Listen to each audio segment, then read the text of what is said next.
Very good morning all. I am Pinky Malik, lecture in economics. आज के इस लेक्चर में हम क्लास 11th का जो चैप्टर फर्स्ट है अर्थशास्त्र की अवधारणा एवं अर्थशास्त्र में सांख्यिकी का महत्व, उसके कुछ इम्पोर्टेंट टॉपिक्स को करेंगे। साथ में हम देखेंगे कि बेसिक कंसेप्ट इकोनॉमिक्स के क्या क्या हैं। उसके बाद में हम स्टैटिक्स के पार्ट को कवर करेंगे। तो आज का लेक्चर शुरू करते हैं। सबसे पहले हम समझते हैं अर्थशास्त्र यानी कि इकोनॉमिक्स। इकोनॉमिक्स किसे कहते हैं, अर्थशास्त्र का क्या मतलब है। तो जैसे अर्थ है, अर्थ का मतलब होता है धन, यानी कि कोई भी वस्तु जो साधन के रूप में हम प्रयोग करते हैं उसे हम अर्थ बोलते हैं। और शास्त्र का मतलब होता है कोई भी विज्ञान। तो अर्थशास्त्र सामाजिक विज्ञान है क्योंकि ये समाज के बारे में अध्ययन करता है। अर्थशास्त्र का जो प्रयोग है वो व्यक्तियों द्वारा किया जाता है, मनुष्य द्वारा किया जाता है। ये सामाजिक हित के लिए है, ये सामाजिक विज्ञान है। अर्थशास्त्र सामाजिक विज्ञान की वह शाखा है जो हमें यह बताती है कि मानव अपनी असीमित आवश्यकताओं को सीमित साधनों के जो आपके पास होते हैं उनका प्रयोग करके अपनी असीमित आवश्यकताओं को कैसे पूरा करता है। यानी कि सीमित साधनों में से उसे चयन करना पड़ता है जिसकी वजह से वो अपनी आवश्यकताओं को पूरा कर सके। अब ये समझना ज़रूरी है कि जो हमारी आवश्यकताएं हैं वो असीमित क्यों हैं और जो साधन है वो सीमित क्यों हैं।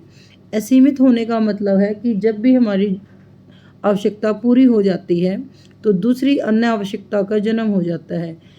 हमारी जो आवश्यकताएं हैं वो कभी ना ख़त्म होने वाली होती हैं। एक आवश्यकता पूरी होती है तो दूसरी आवश्यकता उत्पन्न हो जाती है। आवश्यकताएं हमेशा असीमित होती हैं, जबकि जो साधन हैं जो हमारी आवश्यकताओं को पूर्ण करते हैं वो सीमित होते हैं, क्योंकि उनकी जो डिमांड है वो ज़्यादा होती है और सप्लाई है वो कम होती है।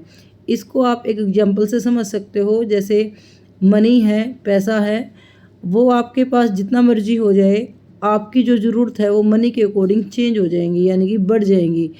अगर आपकी पास 10,000 रुपये हैं या आपकी तनख्वाह 10,000 रुपये हैं, पॉकेट मनी कह सकते हो आप, आपके पास 10,000 रुपये हैं, तो जो आपके खर्चे हैं वो 10,000 से ज़्यादा होंगे। ऐसे जब आपकी पॉकेट मनी बढ़ जाती है तो जो आपकी आवश्यकताएं हैं वो भी बढ़ जाती हैं।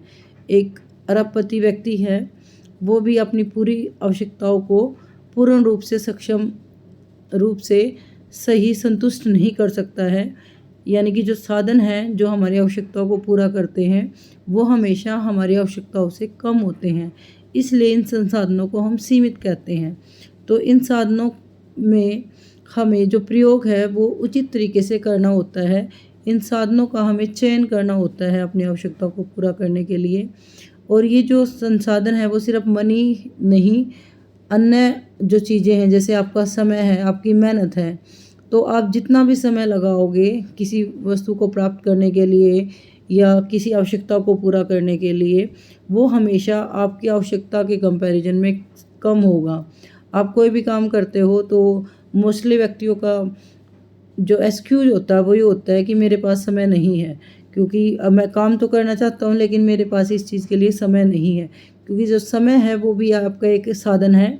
यहाँ साधन का मतलब होता है संसाधन का जो आपकी आवश्यकता को पूरा कर सके। तो जो इकोनॉमिक्स है वो ग्रीक भाषा के 2 शब्द से बना है, ओकियो प्लस नेमन। ओकियो यानी कि हाउस होल्ड, गृह, और नेमन का मतलब है मैनेजमेंट यानी कि प्रबंध। तो जो इकोनॉमिक्स है उसका मतलब होता है गृह प्रबंध, अगर हम बेसिकली इसका सोचें। लेकिन जो ब्रॉड लेवल पर जब हम बात करते हैं तो जो अर्थशास्त्र है वो आर्थिक समस्याओं का अध्ययन करता है। और ये इसलिए क्योंकि हमें चयन करना पड़ता है कि हमें अपनी कौन सी आवश्यकता को पूरा करना है और कौन सी आवश्यकता का त्याग करना है। हमें चयन इसलिए करना पड़ता है क्योंकि जो हमारी आवश्यकताएं हैं वो अधिक हैं, जबकि उनको पूरा करने वाले जो साधन हैं वो दुर्लभ है। यहाँ दुर्लभ का मतलब ये है कि उनकी जो आवश्यकता है ज़्यादा है, यानी कि डिमांड है वो ज़्यादा है, जबकि सप्लाई है उनकी कम है। और जितने भी साधन होते हैं उनके वैकल्पिक प्रयोग होते हैं। यहाँ वैकल्पिक प्रयोग का मतलब है कि कोई भी साधन है, जैसे समय है, समय का प्रयोग आप अलग अलग तरीके से कर सकते हो। समय का प्रयोग आप टीवी देखने के लिए कर सकते हो, समय का प्रयोग आप पढ़ने के लिए कर सकते हो, फिल्म देखने के लिए कर सकते हो, या अपनी योगा करने के लिए कर सकते हो, वो आप पे डिपेंड करता है कि आप समय का प्रयोग किस तरीके से कर रहे हो। इसी तरह दूध है, दूध का प्रयोग आप खीर बनाने के लिए कर सकते हो, चाय बनाने के लिए कर सकते हो। तो दूध भी एक साधन है। मैंने अभी बताया कि कोई भी वस्तु जो आपकी आवश्यकता को पूरा कर रही है वो संसाधन कहलाती है, यानी कि साधन कहलाती है। और प्रत्येक साधन का अलग अलग प्रयोग होता है, वैकल्पिक प्रयोग होता है। आगे हम देख लेते हैं कि अर्थशास्त्र के जो महत्वपूर्ण घटक हैं वो कौन कौन से हैं। अर्थशास्त्र के 3 महत्वपूर्ण घटक हैं: उपभोग, उत्पादन और वितरण। उपभोग का मतलब होता है किसी भी वस्तु या सेवा का प्रयोग करना, यानी कि उपयोग करना। जब हम अपनी आवश्यकताओं को पूरा करने के लिए किसी वस्तु का प्रयोग करते हैं, यानी कि उसका यूज़ करते हैं, तो उसे उपभोग कहते हैं। और जब हम किसी वस्तु का निर्माण करते हैं या किसी वस्तु के मूल्य में वृद्धि करते हैं, साथ में या किसी वस्तु की बिक्री करते हैं, तो वो उत्पादन कहलाता है। और वितरण से अभिप्राय होता है बंटवारे से। जिस भी वस्तु का उत्पादन किया जाता है या सेवा का उत्पादन किया जाता है, तो उसको किन व्यक्तियों के बीच में बांटा जाएगा, किन साधनों के बीच में बांटा जाएगा, उसे हम वितरण कहेंगे। वितरण व्यक्तिगत भी हो सकता है और क्रियात्मक भी हो सकता है। आगे देख लेते हैं उपभोग, यानी कि कंजप्शन। उपभोक्ताओं के रूप में उपभोक्ता कोई भी ऐसा व्यक्ति जो वस्तुओं का उपभोग करता है, उसे हम उपभोक्ता कहते हैं। उपभोक्ता के रूप में जो लोग हैं वो साधनों का प्रयोग करते हैं, और जो साधन हैं वो सीमित होते हैं, जबकि जो उनकी आवश्यकताएं हैं वो असीमित है। असीमित यानी कि न खत्म होने वाली विभिन्न वस्तुओं और सेवाओं जो भी उनकी बाजार कीमत दी हुई है को खरीद कर हम अपने निश्चित साधनों से, या जैसे जो हमारी आय है उसका बंटवारा करते हैं, यानी कि उस वस्तु को खरीदते हैं तो हम अपनी जो आय है उन वस्तुओं पर खर्च करते हैं। उन वस्तुओं को खर्च करके हम अपनी आवश्यकताओं को संतुष्ट करते हैं। और प्रत्येक उपभोक्ता का जो उद्देश्य होता है वो अपनी संतुष्टि को अधिकतम करना होता है। इसी तरह जो उत्पादक होता है वो अपने लाभ को अधिकतम करना चाहता है। तो इस तरह हम आगे भी स्टडी करेंगे माइक्रो इकोनॉमिक्स में। इसे हम उपभोक्ता व्यवहार कहते हैं कि जो उपभोक्ता व्यवहार है वो अपनी संतुष्टि को अधिकतम करना चाहता है। आगे है उत्पादन। उत्पादन क्या है? उत्पादन से अभिप्राय किसी भी वस्तु या सेवा का निर्माण करना या किसी भी वस्तु या सेवा को यूज़ करने लायक बनाना। जब किसी वस्तु के मूल्य में वृद्धि की जाती है तो उसे हम उत्पादन कहते हैं। एक उत्पादक के रूप में कोई भी व्यक्ति तब होता है जो वह विभिन्न कारकों, यानी कि विभिन्न साधनों का प्रयोग करके कम खर्च करके या कम लागत पर किसी वस्तु का निर्माण करता है जिससे उसे ज़्यादा फायदा मिले। तो जो उत्पादक होता है, जो उसका उद्देश्य होता है वो अधिकतम आमदनी प्राप्त करना या लाभ प्राप्त करना होता है। इसे हम उत्पादक का व्यवहार भी कहते हैं। आगे हम देखेंगे वितरण। वितरण यानी कि डिस्ट्रीब्यूशन। अर्थशास्त्र में हम आर्थिक सिद्धांतों के बारे में भी पढ़ते हैं जिनके आधार पर उत्पादन, जो भी उत्पादन होता है, उत्पादन के कारकों के स्वामियों के बीच में आय का वितरण हो सकता है या उत्पादन के जो साधन हैं उनके बीच में आय का वितरण होता है। इसे हम थ्योरी ऑफ डिस्ट्रीब्यूशन कहते हैं। आगे हम देखेंगे उपभोग, बचत और निवेश क्या होता है। उपभोग यानी कि कंजप्शन क्या होता है? उपभोग एक आर्थिक क्रिया है जिसके द्वारा हम अपनी आवश्यकताओं की प्रत्यक्ष संतुष्टि के लिए वस्तु और सेवा की उपयोगिता का प्रयोग करते हैं। यानी जब हम किसी वस्तु या सेवा का प्रयोग करते हैं तो उसे हम उपभोग कहते हैं। अभी भी हमने इसको करा था। उपभोग यानी कि कंजप्शन ऐसी क्रिया होती है जिसमें हम वस्तु और सेवा का उपभोग करते हैं और इसको हम प्रत्यक्ष संतुष्टि कहते हैं। जैसे अगर मुझे प्यास लगी है और मैं पानी पी रही हूँ तो वो प्रत्यक्ष संतुष्टि होगी। जबकि जब हम निवेश की बात करेंगे तो आप वहाँ देखोगे वहाँ आवश्यकताओं की अप्रत्यक्ष संतुष्टि हो रही है। यानी आपने साधनों को तो खरीदा है, वस्तुओं को तो खरीदा है, लेकिन उनका प्रयोग आपने तुरंत न करके भविष्य के लिए छोड़ दिया है। आप उनका प्रयोग भविष्य में अपनी संतुष्टि को प्राप्त करने के लिए करोगे। तो जो उपभोग है वो डायरेक्ट कंजप्शन कहलाता है, यानी कि डायरेक्ट संतुष्टि आपको देता है, आपने उसका तुरंत प्रयोग करा है। और किसी भी वस्तु और सेवा का प्रयोग हम इसलिए करते हैं क्योंकि उस वस्तु के अंदर कुछ ना कुछ उपयोगिता होती है। और उपयोगिता का अभिप्राय होता है किसी वस्तु का वह गुण जो हमारी आवश्यकता को पूरा कर सकती है। देख लेते हैं उपयोगिता यानी कि यूटिलिटी। किसी वस्तु की उपयोगिता का अर्थ है मानवीय आवश्यकता को संतुष्ट करने के लिए वस्तु और सेवाओं की अंतर्निहित क्षमता या गुण, यानी कि किसी वस्तु के अंदर जो गुण होता है जो मनुष्य की आवश्यकता को पूरा कर सकता है उसे हम उपयोगिता कहते हैं। आप सिंपल लैंग्वेज में लिख सकते हो, किसी वस्तु का वह गुण जो मनुष्य की आवश्यकता को पूरा करता है उसे हम उपयोगिता कहते हैं। आगे हम देख लेते हैं उपभोक्ता कौन होते हैं।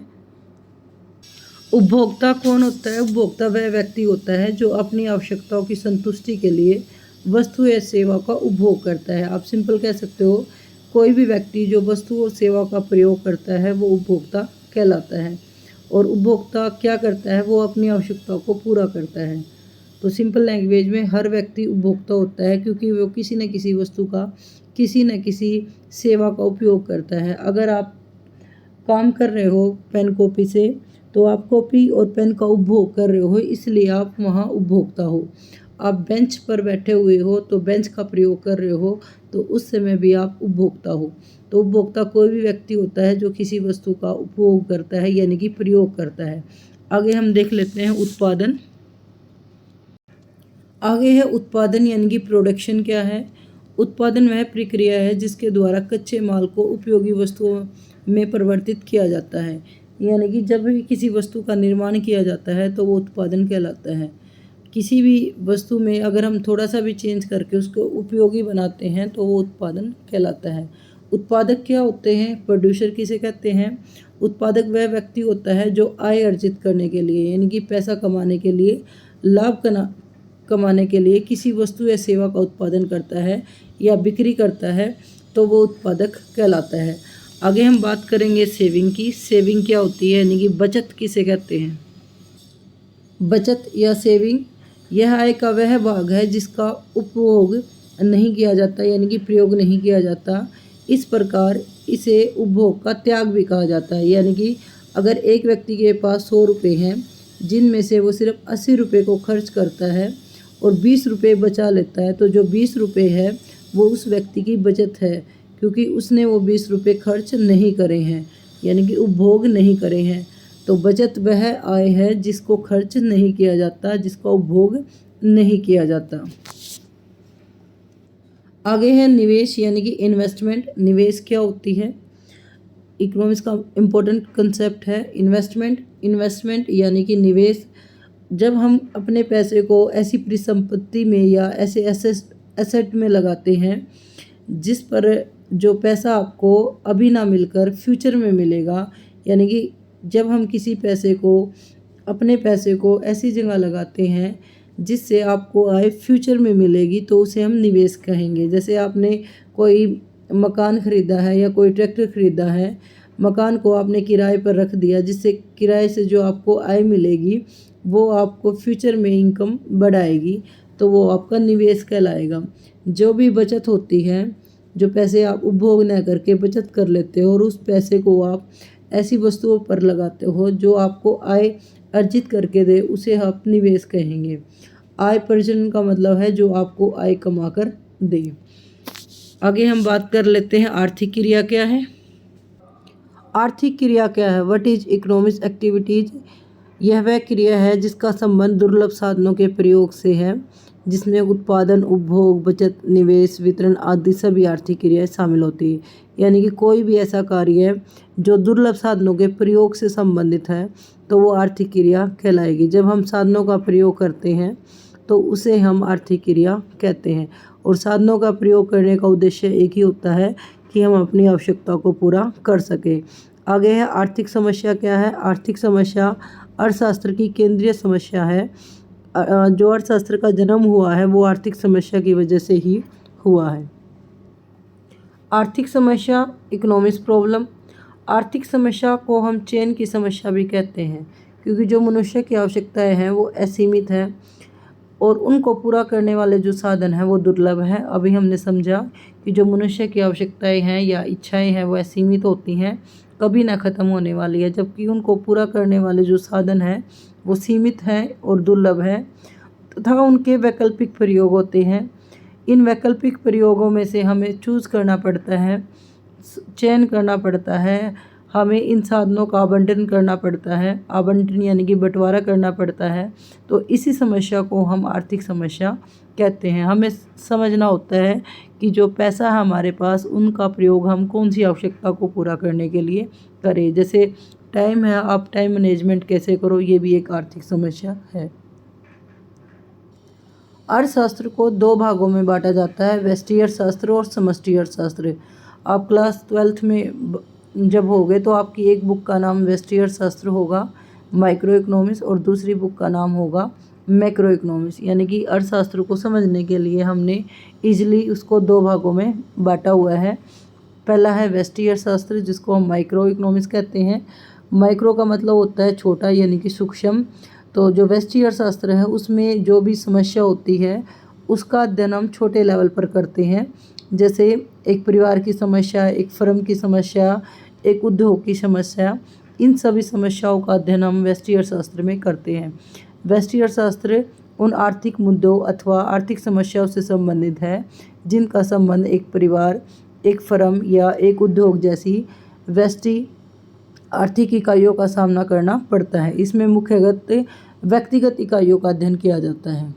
अगर हम बात करें समष्टि अर्थशास्त्र की, यानी कि मैक्रो इकोनॉमिक्स की, तो जो मैक्रो इकोनॉमिक्स है इसका मतलब होता है बड़ा, और ये आर्थिक समस्याओं का जो अध्ययन करता है वो सामूहिकता के स्तर पर करता है, एक देश के रूप में स्टडी करता है। समष्टि अर्थशास्त्र संपूर्ण अर्थव्यवस्था के स्तर पर आर्थिक समस्याओं और आर्थिक गतिविधियों के बारे में विचार करता है, आर्थिक मुद्दों के बारे में बात करता है।